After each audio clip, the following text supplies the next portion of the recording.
नमस्कार दोस्तों। तो भारत में इस समय पर प्रोक्योरमेंट बहुत तेज़ी से डिफेंस प्रोक्योरमेंट बहुत तेज़ी से चल रहा है और आपको पता है कि भारत के बहुत सारे प्रोग्राम्स अंडरगोइंग हैं। और साल 2017 से लगातार हमने मेक इन इंडिया के ऊपर भी काफ़ी ज़्यादा काम करना शुरू किया है, वो भी अंडरगोइंग है। उसके अंतर्गत बहुत सारे प्रोग्राम्स चल रहे हैं। इन सारी चीज़ों के बीच में F-15 की बात आती है और एक तस्वीर आपके सामने आती है जहां पर हमारे chief of air staff Amarpreet Singh ji US गए हुए हैं और वहां पर यूएस में F-15 के सामने की उनकी तस्वीर आती है। उन्होंने F-15 को उड़ा करके देखा। एक्चुअल में ये जो पूरी विजिट थी, ये ड्रोन्स को प्रोक्योर करने के लिए, ड्रोन्स को जो हम खरीद रहे हैं, जो 9QB ड्रोन्स हैं जो यूएस से हम ले रहे हैं, उसके लिए पूरी विजिट थी। लेकिन F-15 की तस्वीरें बहुत कुछ बयां करती हैं कि क्या अब हम रफाइल से मूव करके F-15 की तरफ आ रहे हैं। क्या F-15 की कैपेबिलिटी उतनी है कि ये रफाइल की जगह ले पाएगा, SU की जगह ले पाएगा। तो हमें वो सारी चीज़ें इस वीडियो के अंदर में हम डिस्कस करने वाले हैं। एंड अगेन, अगर आप कोई भी यूएस एयरक्राफ्ट लेते हो, यूएस कंपनी से एयरक्राफ्ट लेते हो, तो उसके साथ बहुत सारे चैलेंजेस आते हैं जो कि हमने बाकी देशों के साथ देखे। उसके साथ आती हैं बहुत सारी कंडीशंस। उन कंडीशंस को फुलफिल करना, आपके पास कोई फ्रीडम नहीं होता उनको यूज़ करने का। तो क्या हम उसके लिए उतना रेडी हैं, ये सारी चीज़ें हम डिटेल में डिस्कस करेंगे। पर आई होप आपको पता ही है कि आज 5:30 बजे सबसे बड़ा इवेंट, यानी कि सिविल सर्विसेज डे का इवेंट, जिसका नाम है शिखर इवेंट, ये आज 5:30 बजे होने वाला है और आप इसके लिए बिल्कुल रेडी हो। आप इसमें 1 लाख तक का रिवॉर्ड जीत सकते हो सिर्फ 5 आसान सवालों के जवाब दे करके।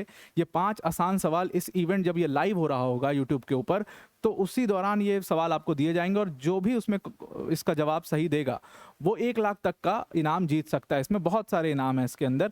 इसकी लिंक आपको डिस्क्रिप्शन में मिल जाएगी, उस पर क्लिक करके आप इस इवेंट के लिए ज्वाइन कर सकते हैं। ये इवेंट एक्चुअल में आपको यूट्यूब पर जाना है और यूट्यूब पर जा करके यूपीएससी अनस्टॉपेबल्स बाय अनअकैडमी चैनल खोलना है। उस चैनल पर जा करके आपको अपना लाइव सेक्शन के अंदर ये इवेंट दिखाई देगा, शिखर इवेंट। इसका नोटिफिकेशन ऑन कर लेना है। सारे बड़े जो आईएएस ऑफिसर्स हैं वो वहाँ पहुँच रहे हैं, सारे बड़े एजुकेटर्स जो हैं वो वहाँ पर पहुँच रहे हैं। आप ज़रूर से इस इवेंट में लाइव हमारे साथ जुड़िएगा 5:30 बजे आज 21 अप्रैल को। Now coming back to the topic, तो आपको एक तस्वीर जो आपके स्क्रीन पर थी, मैंने थोड़ी देर पहले आपको बता भी रहा था कि एक तस्वीर आपने देखी होगी F-15 के सामने।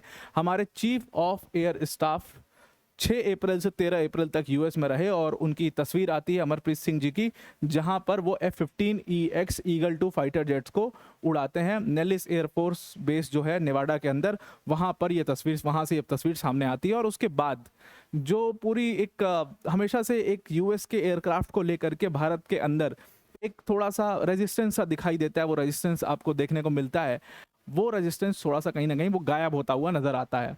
अगर आप इंडियन एयरफोर्स और यूएस एयरफोर्स के रिलेशंस देखें, तो अक्सर हमारे जो चीफ ऑफ एयर स्टाफ हैं वो लोग यहाँ पर विजिट करते रहे हैं, अलग अलग वो लोग यहाँ पर विजिट करते रहे हैं और डिफेंस कोऑपरेशन और एयरक्राफ्ट ट्रेनिंग और इन सारी चीज़ों के ऊपर डिस्कशंस होती रही हैं। अगर हम देखें पिछले 15 साल के अंदर, तो पिछले 15 साल में जुलाई 2013 से मामला शुरू हुआ था। एयर चीफ मार्शल जो हैं वो विजिट करते हैं यूएस, एयर चीफ मार्शल से वहाँ पर मीटिंग करते हैं और यूएस जाते हैं।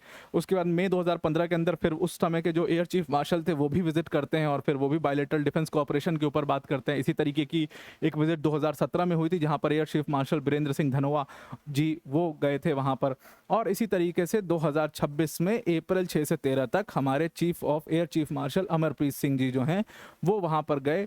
इंडिया यूएस डिफेंस पार्टनरशिप के ऊपर बात हुई और बहुत सारी टेक्नोलॉजी ट्रांसफर और तमाम इन चीज़ों के ऊपर चर्चा उसमें हुई थी। और इसी दौरान, इसी विजिट के दौरान आपको वो तस्वीर दिखाई दी थी।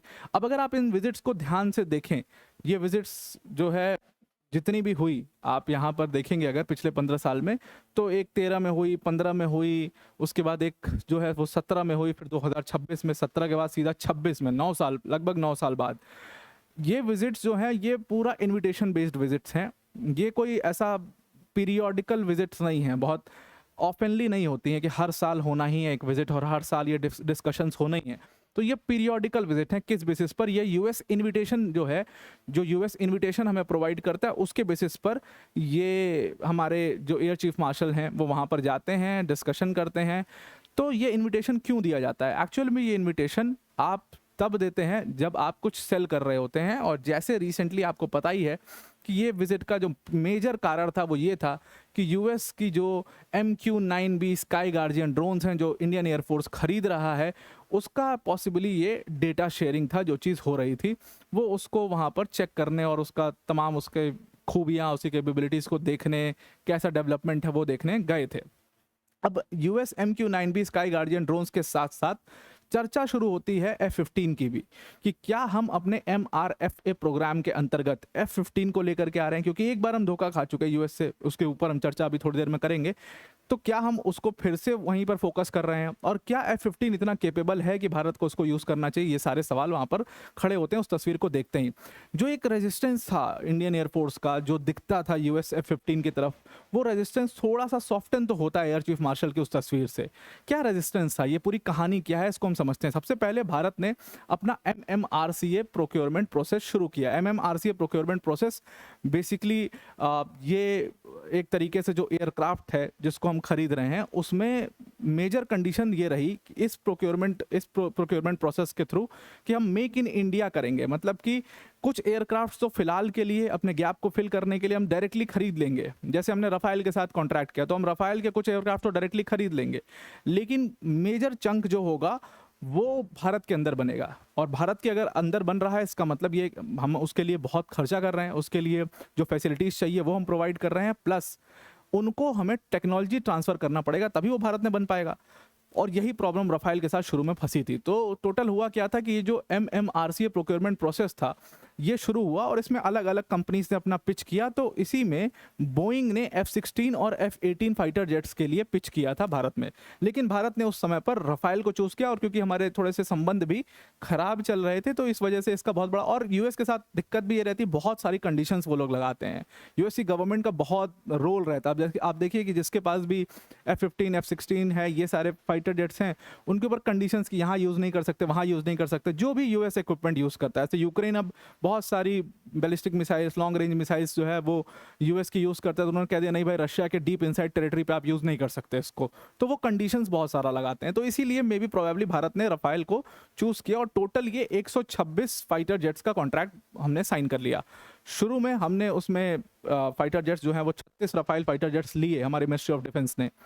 लेकिन प्रॉब्लम वहाँ पर क्या आई, अगेन वो टेक्नोलॉजी ट्रांसफ़र का प्रॉब्लम वहाँ पर फेस होने लगा। टेक्नोलॉजी ट्रांसफ़र को लेकर के डसॉल्ट एविएशन जो है वो काफ़ी मतलब बिल्कुल अनविलिंग दिखे, फ्रांस की सरकार भी अनविलिंग दिखी, जिसकी वजह से हमें इस कॉन्ट्रैक्ट को बीच में ही टर्मिनेट करना पड़ा। तो 36 रफाइल जेट्स हमने फ्रांस से ले लिए, खरीद लिए, जो डायरेक्टली खरीदे, और जहां पर टेक्नोलॉजी ट्रांसफ़र की बात आई वो लोग आनाकानी करना शुरू कर दिए। और उसके बाद हमें इस पूरे कॉन्ट्रैक्ट को MMRCA प्रोग्राम के अंतर्गत जो कॉन्ट्रैक्ट हुआ था डसॉल्ट एविएशन के साथ या फ्रेंच गवर्नमेंट के साथ, उसको हमें जो है टर्मिनेट करना पड़ा। उसके बाद फिर से F-15EX जो है वो आ जाता है चर्चा के अंदर, और वो चर्चा में आता है दूसरे प्रोग्राम में, यानी कि MRFA प्रोग्राम में। मीडियम रेंज जो एयरक्राफ्ट्स हैं, उनके जो फाइटर एयरक्राफ्ट्स हैं, उनका प्रोग्राम था ये MRCFA। ये MRFA प्रोग्राम शुरू होता है। बेसिकली ये क्या होता है, इसी MMRCA प्रोग्राम का 2.0 वर्जन आप कह लो। इसमें पूरा focus again make in India पर होता है कि हमें भारत के अंदर बनाना है। चाहे आप कुछ भी बनाएं, कोई भी एयरक्राफ्ट बने, हम अभी के लिए खरीद लेंगे कुछ एयरक्राफ्ट, लेकिन जो मेजर चंक है वो भारत के अंदर बनाएंगे। टेक्नोलॉजी चाहिए। तो यहाँ पर अगेन F-15EX आता है। 2020 में विलिंगनेस दिखाई थी इंडियन एयरफोर्स ने कि हम F-15 को खरीदना चाहते हैं, और बोइंग को एक कॉन्ट्रैक्ट भी, यूएस गवर्नमेंट भी तैयार हो गया था उसके लिए। बोइंग को $1.2 बिलियन का कॉन्ट्रैक्ट भी यूएस गवर्नमेंट ने दे दिया कि F-15 एयरक्राफ्ट आपको बनाना है, 8 एयरक्राफ्ट बनाना है। जो रिपोर्ट्स उस समय की आती हैं कि ये government to government basis deal जो थी वो होने वाली थी, यानी कि यूएस गवर्नमेंट और इंडियन गवर्नमेंट के बीच में डायरेक्टली ये डील होने वाली थी। और यूएस गवर्नमेंट ने फिर उनको बोइंग को मार्केटिंग लाइसेंस भी इशू किया था कि आप MRFA प्रोक्योरमेंट प्रोग्राम के अंदर ये F-15EX ईगल 2 फाइटर जेट्स जो हैं वो उसको भारत को बेच सकते हो। लेकिन अगेन इसमें सबसे बड़ा चर्चा, सबसे बड़ी प्रॉब्लम ये मेक इन इंडिया था कि भाई अगर आपको इस प्रोग्राम में को करना है, फुलफिल करना है, तो इसके टर्म सबसे पहले ये थे कि आपको टेक्नोलॉजी भारत को ट्रांसफ़र करना पड़ेगा, जिसको लेकर के अगेन ये लोग बोइंग जो है वो बिल्कुल नॉन सीरियस दिखाई। उसके बाद दिखा कि भाई आधी पूरी एक डील हो रही है 114 फाइटर जेट्स की, तो उनमें से 20-25 में बेच देता हूँ, बाद की बाद में देखी जाएगी, बाद की बाद में देखी जाएगी। उस तरीके से ये लोग उसको बहुत नॉन सीरियसली लेने लगे, जिसके बाद ये भी मामला ठंडे बस्ते में चला गया उस समय पर, और बोइंग की जो पिच थी वो ख़त्म हो गई।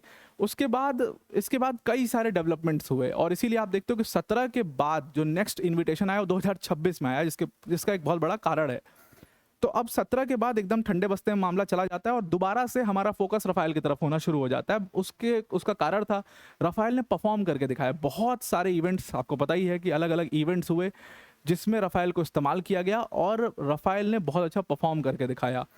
और अभी रिसेंटली अगर आप देखो तो ऑपरेशन सिंदूर में उसने बहुत अच्छा परफॉर्म किया रफ़ाल ने, जिसके बाद फोकस दोबारा से रफ़ाल के ऊपर हो गया। और उसके बाद चीफ ऑफ एयर स्टाफ का जस्ट उसके बाद ही बहुत बड़ा स्टेटमेंट आता है जो कि अक्टूबर 3 2025 को आता है, जिसमें वो कहते हैं कि MRFA प्रोग्राम में ये हमारे पास जो रफ़ाल्स हैं इन्होंने बहुत अच्छा परफॉर्म किया है और जो हमारा कॉन्ट्रैक्ट था रफ़ाल के साथ उसको हमने बेस्ट एयरक्राफ्ट पाया और हमारे लिए, हमारे यूज़ के लिए, हमारी स्टेबिलिटी के लिए जो रफ़ाइल्स हैं वो बेस्ट हैं। उसके पीछे बहुत सारे कारण थे कि आपको अलग से कुछ पैसा खर्चा नहीं करना, आपके पास फैसिलिटीज़ पहले से तैयार है। अगर आप उसको भारत में बनाना चाहते हो तो आप उस कंपनी के साथ लंबे समय तक काम भी कर चुके हो, तो आपके लिए वो भी आसान होगा, ट्रेनिंग देना आसान होगा, सब कुछ आसान होगा।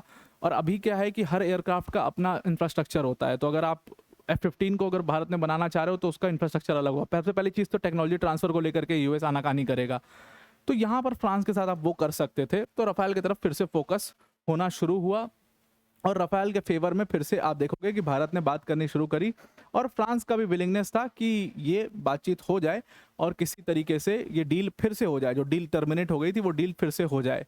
लेकिन अगेन फिर से जो टर्म्स एंड कंडीशंस इसमें फंस रहे थे कि भारत ने कहा कि हम 75% जो एयरक्राफ्ट हैं, एकदम स्पेसिफिक कर दिया कि जो 75% एयरक्राफ्ट हैं उनको हम भारत के अंदर बनाएंगे, टेक्नोलॉजी ट्रांसफ़र करके बनाएंगे और भारत के अंदर बनाएंगे। और इसके लिए पूरा 2026 में आपको पता है कि जो डिफेंस प्रोक्योरमेंट बोर्ड है उन्होंने इंडियन एयरफोर्स को गो हेड भी दे दिया कि आप रफ़ाल के साथ आगे बढ़ सकते हो अगर आप उसको चूज़ कर रहे हो। दूसरी चीज़, इसमें बहुत सारे अप्रूवल चाहिए। फिर इसमें DAC का मैंने इसको कवर भी किया था कि DAC यानी कि डिफेंस मिनिस्टर राजनाथ सिंह जो है उसको हेड कर रहे होंगे, वो DAC आपको अप्रूवल देगी और उसके लिए उसके बाद फिर उसको कैबिनेट कमेटी जो है वो कैबिनेट कमेटी ऑन सिक्योरिटी वो उसको अप्रूव करेगी, तब जाकर के पूरा हो पाएगा। तो उसका जो फर्स्ट स्टेप था वो हो चुका है। डिफेंस प्रोक्योरमेंट बोर्ड ने इंडियन एयरफोर्स को कह दिया कि you can go ahead with this. लेकिन यहाँ पर अगेन सारे जो संशय हैं वो दोबारा से खड़े होते हैं इस पूरे डील के ऊपर। वो क्यों खड़े होते हैं? क्योंकि अभी रिसेंटली अगर आप देखो तो फ्रेंच गवर्नमेंट ने एक तरीके से भारत को टेक्नोलॉजी देने से मना कर दिया। एसा रडार की जो टेक्नोलॉजी थी जिसको भारत चाह रहा था और उसको भारत में बनाना चाह रहा था, उसके लिए फ्रेंच गवर्नमेंट ने मना कर दिया, मतलब सोर्स कोड देने से मना कर दिया। ये चीज़ दिखाता है जो जितना भी एंथुजियाज्म था रफ़ाइल्स को लेकर के कि बहुत बेस्ट हैं, बहुत अच्छे हैं, बहुत सारी चीज़ें हैं, वो फिर से ठंडे बस्ते में चला जाता है। Now it is a very very alarming situation for India कि क्या सच में रफ़ाइल के साथ आपको जाना चाहिए? क्या इतना टाइम, इतना पैसा वेस्ट करना चाहिए? वो दोबारा से एक सवाल आता है और यहाँ पर मिनिस्ट्री ऑफ डिफेंस को सीधा सीधा इंडियन एयरफोर्स ने कहा कि भाई कुछ भी करिए लेकिन 2-3 स्क्वाड्रंस जो हैं हमें फाइटर जेट्स की, स्टेल्थ फाइटर्स की, वो तो चाहिए। अब यहाँ से यूएस फिर से पिक्चर में आता है। अब यूएस के साथ एक दिक्कत ये है कि वो F-35 तो हमें दे नहीं रहे हैं, वो हमें क्या दे रहे हैं? वो हमें F-15 दे रहे हैं। F-15 क्या है? अगर उसको हम उसकी कैपेबिलिटीज़ के ऊपर देखें तो वो SU का एक तरीके से सब्स्टिट्यूट है जो भारत को मिल रहा है, जिसमें हम बहुत पैसा भी खर्च करेंगे, बहुत समय भी लगाएंगे, लेकिन वो होगा क्या? वो SU का एक मतलब एक बेसिकली सब्स्टिट्यूट की तरह काम करेगा, which is a big challenge. और अभी अगर F-15EX की आप परफॉर्मेंस देखें ईरान वॉर के अंदर तो it has exposed itself. F-15 4 कहते हैं कि F-15 फाइटर जेट्स को ईरान ने बड़ा आसानी से गिरा दिया। तो अगेन फिर इसके ऊपर सवाल खड़ा होता है कि क्या हमें सच में F-15 लेना चाहिए? F-35 मिल रहा है तो बात अलग है, लेकिन क्या सच में हमें F-15 की तरफ जाना चाहिए? पुरानी टेक्नोलॉजी, हमारे US एयरफोर्स के चीफ ऑफ स्टाफ जो हैं वो जाते हैं US और US में वो जो ड्रोन्स हैं 9QB drones, MQ-9B drones, sky guardian drones, उनको देखते हैं। अगर हम इन ड्रोन्स की भी बात करें जो हम US से खरीद रहे हैं, इन ड्रोन्स को भी कहा जाता है कि इसकी क्वालिटी उस लेवल की नहीं है, ये इतना स्टेल्थ लेवल की क्वालिटी नहीं है, क्योंकि ईरान वॉर के अंदर ईरान के लिए सबसे आसान था इन ड्रोन्स को शूट डाउन करना, सबसे ज़्यादा आसान था।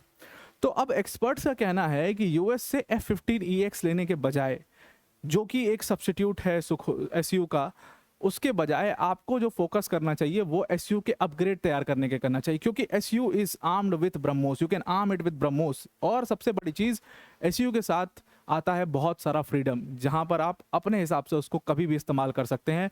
US के साथ आएगा बहुत सारा चैलेंज। तो अब आप इस पूरी डील के ऊपर, इस पूरे प्रोक्योरमेंट के ऊपर क्या सोचते हैं, ज़रूर से हमें बताइएगा कमेंट करके। आई होप आपको पूरा आर्टिकल समझ में आ गया होगा। आज के लिए इतना ही। Thank you and have a nice day.